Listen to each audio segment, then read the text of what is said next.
as like I stay up late and like nerding out on this stuff, you kind of realize it's like, oh, some of this stuff, it's not fully solved at all, but there are some of the stuff in the early steps are solved. And so, and I guess it just, if it's a tractable problem and we have the means to do our part for it, it's kind of irresponsible of us to not do it, I guess is our take on it. Hello! Thank you so much for checking out Earth Care, the interview series that's dedicated to understanding the ways we can care for the Earth and each other. I'm your host, Sarah Christie, and I'm on a mission to make climate change an approachable and not so overwhelming conversation for everyone.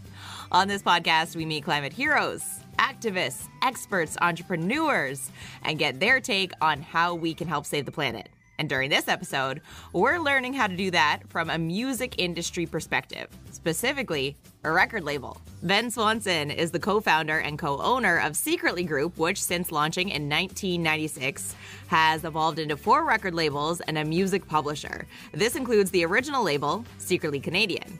It was founded in Bloomington, Indiana by Ben Swanson and his brother Chris, Eric Weddle, and Jonathan Cargill. During its early days, the head office was actually at Ben and Chris's house, where Ben has recalled spending months researching how to make a CD. Now, fast forward to today, where the label is now home to artists such as Phoebe Bridgers, Bon Iver, Major Lazer, and, this is so cool, my all-time favorite comedian, Tig Notaro. Secretly Group has identified sustainability as one of their core values, and because of that, they have a sustainable strategy in place. In fact, you can visit their website and read their very thorough and honest approach. In the latest IPCC report that was released in March, it stressed the dire need for climate action from all sectors. This conversation with Ben Swanson is such an encouraging example of, if your job isn't air quotes green, how can you make it green? Not only that, it combines the power of music, which just inherently has the ability to make anything seem cool and trendy. This week's conversation is also to celebrate World Record Store Day, which happens on April 22nd, because Ben shares this really cool project that they're exploring with sustainable vinyl. April 22nd, coincidentally, is also Earth Day. So what a fun way to combine both worlds. What is the process of making sustainability a priority at a record label Ben like? And for someone like myself who works in radio, but specifically in the music department, how do other music industry professionals fit into this sustainability puzzle? Here it is, my Earth Care conversation with Ben Swanson. Ben Swanson, co-founder and co-owner of Secretly Group. It is such a pleasure to have you on Earth Care, because as someone who works closely with the music industry, but from the radio side, it's so exciting to see these new strides being taken that are ultimately going to benefit each other, the environment. And, we do see these sustainable practices being made and integrated. But until I was introduced to Secretly Group, I hadn't seen such a layered and detailed approach to, a sustainable mission. What initially made you want to integrate this sustainability strategy into Secretly Group? Oh, I appreciate that. Sustainability has always been a core value of us since we started, way back in the mid 90s. And some of it was kind of selfish from cutting down on waste because, and just trying to pinch every penny you can when you're starting off a small business. But, it's something that me and my partners always cared about. But, for a long time, just sort of try to do the right thing and not overpress things and experiment with like recycled papers on our CDs or LP jackets and stuff like that. But it was never organized. And then, a couple of years ago, we decided just to get really organized. We kind of just woke up and realized that, no one else is coming, no one else is figuring this out for us. And so, we decided to figure it out insofar as we can on our own. When we had initially met, you had said something that kind of stuck out in my mind about this process for you. And you had mentioned that your consultant basically said that the impact that the business has in terms of a carbon footprint is a drop in the ocean in the grand scheme of things. And that was interesting to me because that could so easily be used as like a cop out, right? Kind of wash your hands with it. But instead, you're plugging away with this. So what is keeping this and motivating you to keep this a priority? Yeah, it's a double-edged sword. It's easy to say like, oh, there's a penny on the ground, I don't need to pick it up because it's not worth very much. But at the same time, it's sort of like that means it's that's a bad metaphor, but that also means that it's like from a hyper local problem, meaning like with our company and ourselves, it's a tractable problem, right? Like I can't go change the energy mix in Indiana where we're located, but like there are choices available to us to we do have a choice of what energy we use, through different offsets and all that. It gets a little heady, but there is choice out there. I think like the problem, you hear it a lot, is like a lot of the problem is it's just not easy to, like, these options aren't spoon fed for you. And so but as like I stay up late and like nerding out on this stuff, you kind of realize it's like, oh, some of this stuff, it's not fully solved at all, but there are some of the stuff in the early steps are solved. And so, and I guess it just, if it's a tractable problem and we have the means to do our part for it, it's kind of irresponsible of us to not do it, I guess is our take on it. So what has the process been like so far? I mean, I know you've been you're tracking the footprint for a few years now, but when you think back to some of the wins or the learning curves, what has that process been like? We have a really great consultant to kind of help us orient our brain around how to think about it. It's not just about using recycled materials and all that, and really thinking about what a carbon footprint means. And so it's like a lot of education on that front. And then it can get quite boring, but it's like a lot of spreadsheet work trying to calculate your carbon footprint. And we've been part of a group with Julie's Bicycle trying to create, be part of. They're trying to create this carbon footprint calculator for record labels in the music industry, and it's not quite there yet, but it's on the path to getting there. And so, like, I think we were sort of wanted to take action now, and so it took a lot of spreadsheet work. It wasn't easy with a lot of the reports we had to pull, a lot of the excavating of like travel that we've done and stuff like that, where we weren't tracking it in a uniform way necessarily. And so it's just kind of digging through a lot of receipts and a lot of spreadsheets to kind of get to that magic number. And it's also like gets a little existential because that magic number isn't actually the number, it's our best guess at that number. And so it also gets really heady when you start being like trying to offset every single little atom. And so you gotta like kind of let yourself off the hook sometimes too. Totally. That actually leads me right into what I wanted to read from the sustainability report because it really stood out when I was reading through the website. So you wrote, "It is easy to become paralyzed, but at the top of 2021, we made a concerted effort to take those first steps toward a more holistic approach. Along the way, we quickly learned two early lessons that we continue to hold in our mind. We should not let perfect be the enemy of good, and we should respect that it's an iterative process." So hearing that now after, a couple years into this, how has that thought process been applied to this sustainability strategy? Full disclosure, we haven't fully been able to calculate our travel footprint yet. We're still excavating our receipts and all that, and we do plan to offset that.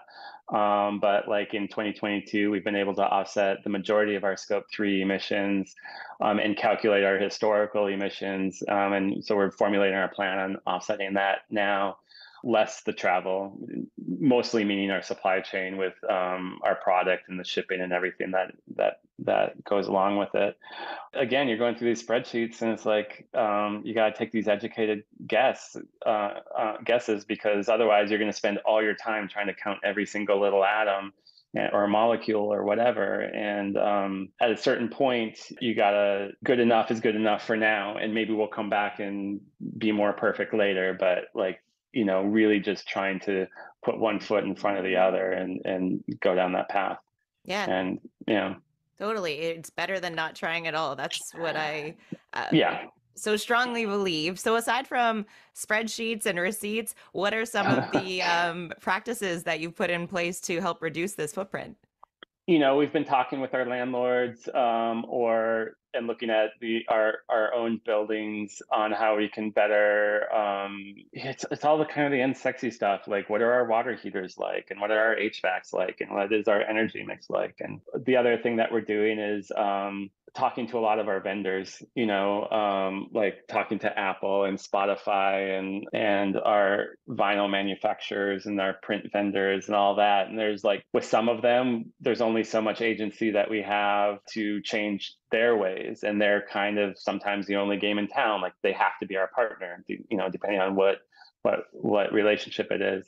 But where we see our role in that is really in advocacy, and whatever tiny little muscle we have, we're looking to try to flex it and sort of at least have that conversation with them, because I do think that this conversation is happening more and more these days, but because there is a decent amount of work involved along every step of the process, and and there's not necessarily like the talent pool or like some of the stuff still being made up, even amongst the sustainability crew. It's still a relatively new field that, like, I think it does take a continued conversation, and some of it is technology changes. Like we're talking to someone who's developing a piece of vinyl out of bioplastic, and we're hoping to test that out really soon.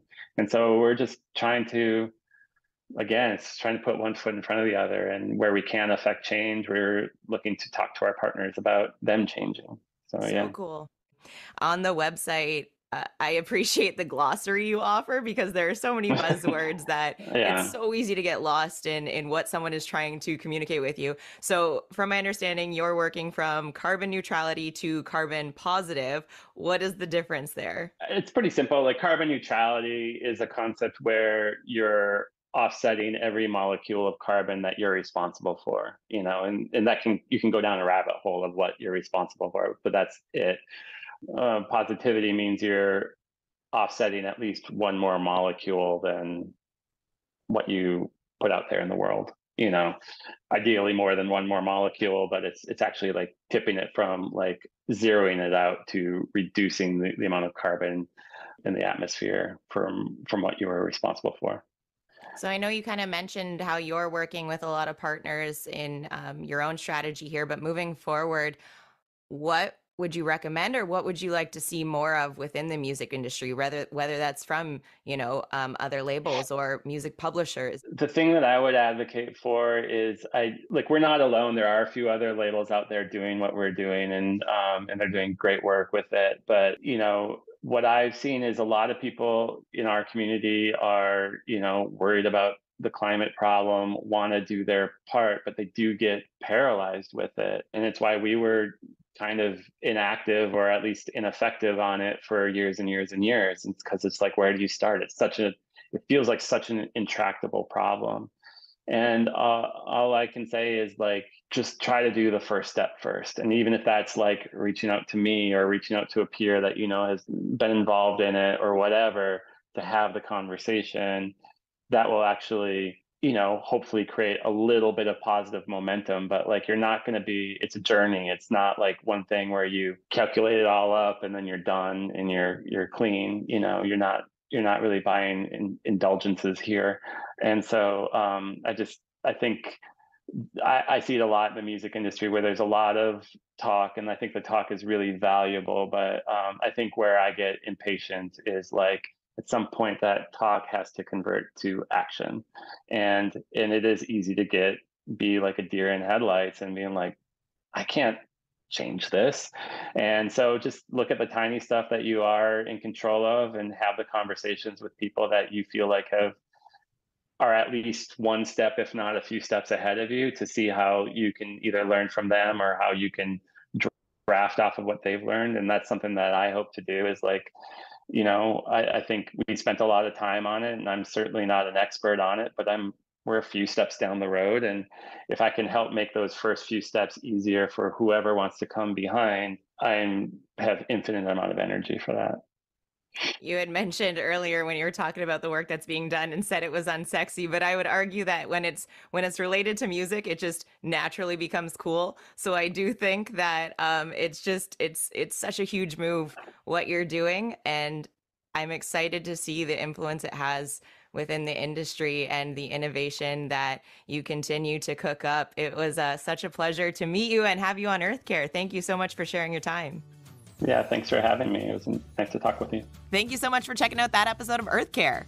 and letting this podcast be a part of your day. Since you made it this far, here's a little sneak peek into the conversation we're having next week. Youth, of course, are the people who are going to face the worst aspects of climate destruction and climate heating. It's their future, so they're in the lead. They're the ones whose future it's about. They deserve to be in the lead. They are in the lead. They are taking action. Our job is to help them out and support them and provide support. Until then, we can also connect online at Earth Care Show on Instagram and TikTok. Head there to give those accounts a follow. And hey, if you have time, leave a review, message me with a review. I'd love to know what's on your mind, what's been clicking with you, and what topic you'd like to learn more about. You can also write to me on the website, earthcareshow.com. I'm your host, Sarah Christie, and the goal of this podcast is to get us talking about climate change. So let's chat.